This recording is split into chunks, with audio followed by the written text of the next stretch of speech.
message.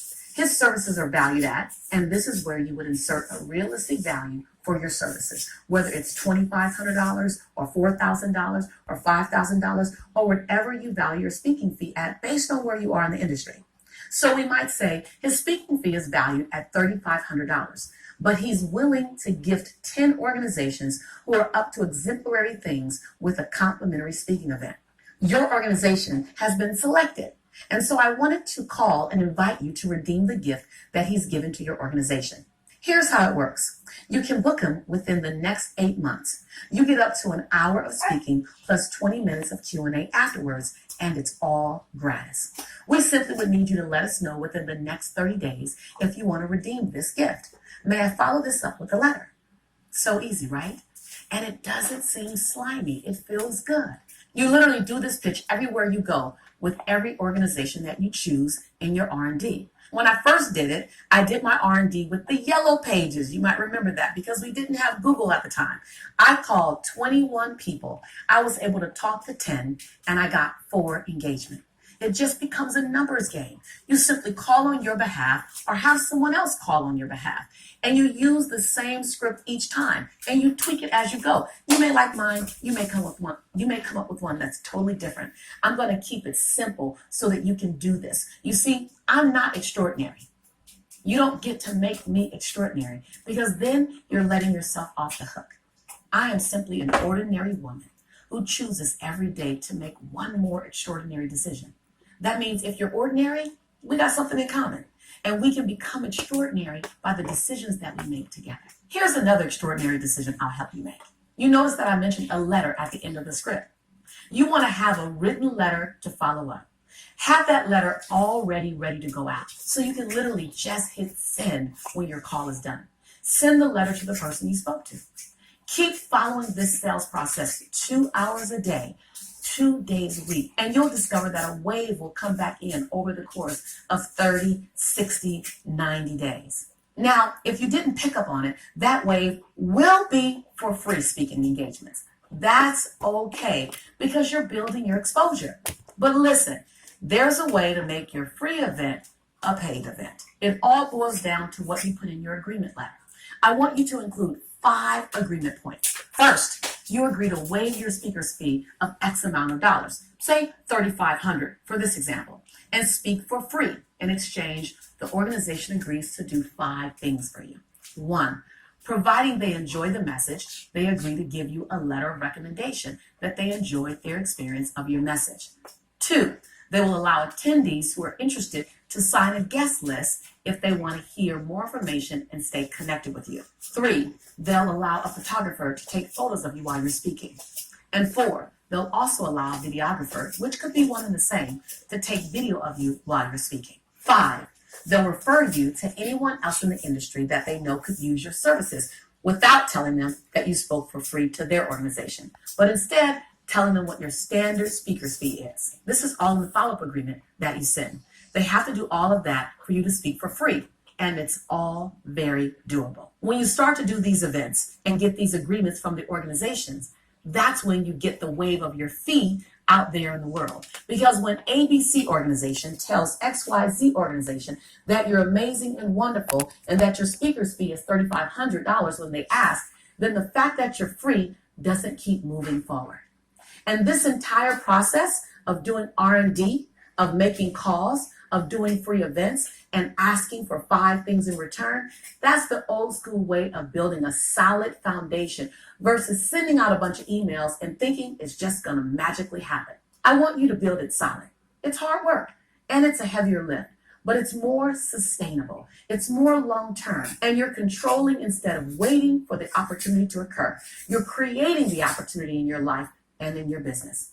I love this. When I share this with my students, they go, oh my God, here I didn't think I got paid.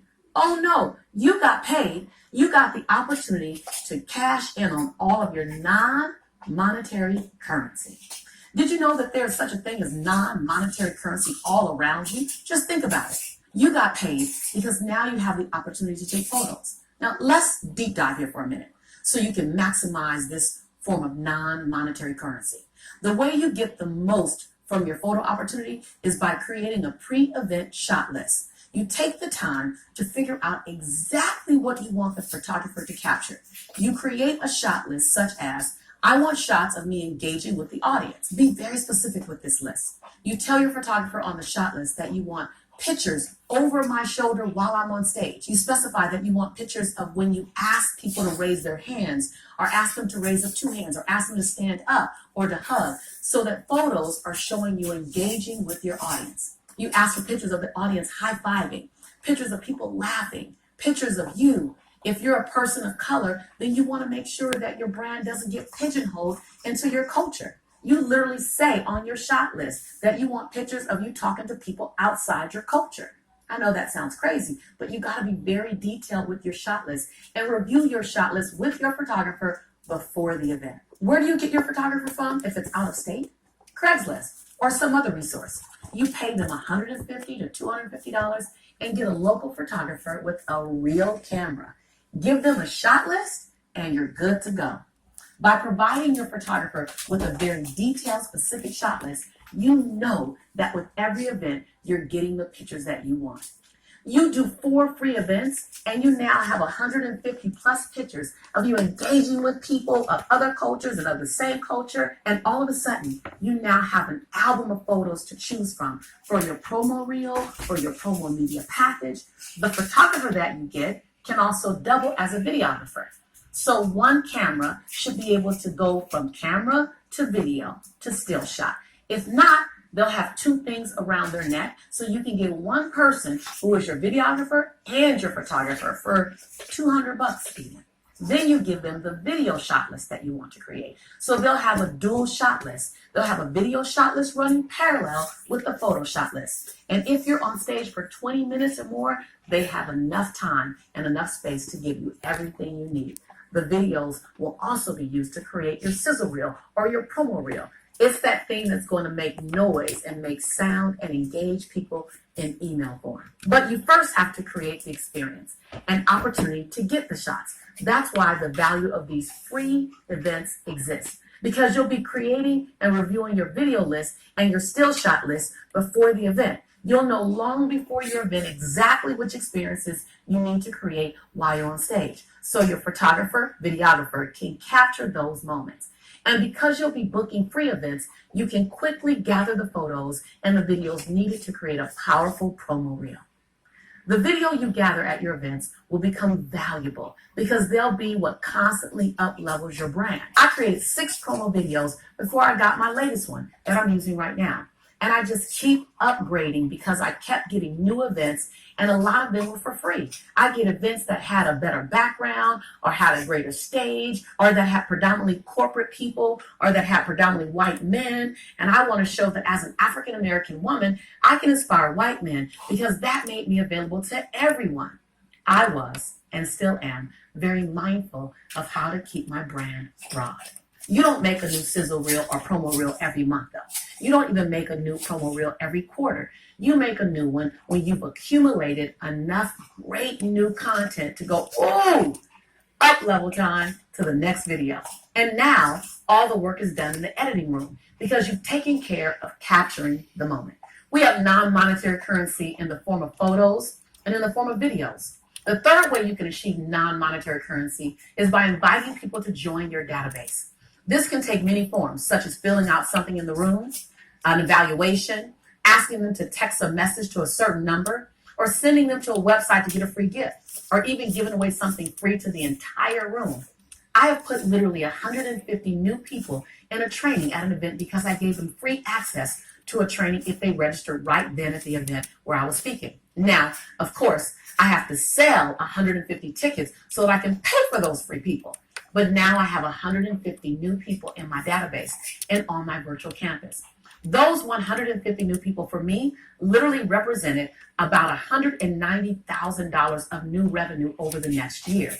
But they got on my campus for free. And then I gave them free access to something else I was doing. Non-monetary currency at that event turned into real currency over the following year. The fourth form of non-monetary currency is referrals to other organizations. And please note, you can ask for them. Too often, speakers sit back and wait, just wait. No, I ask, can you give me a referral to two other organizations like yours that can find value in what I have to offer? I ask for the referral and I ask them to think about it. I don't ask them on the spot because they're still producing the event. I ask them before we do the event.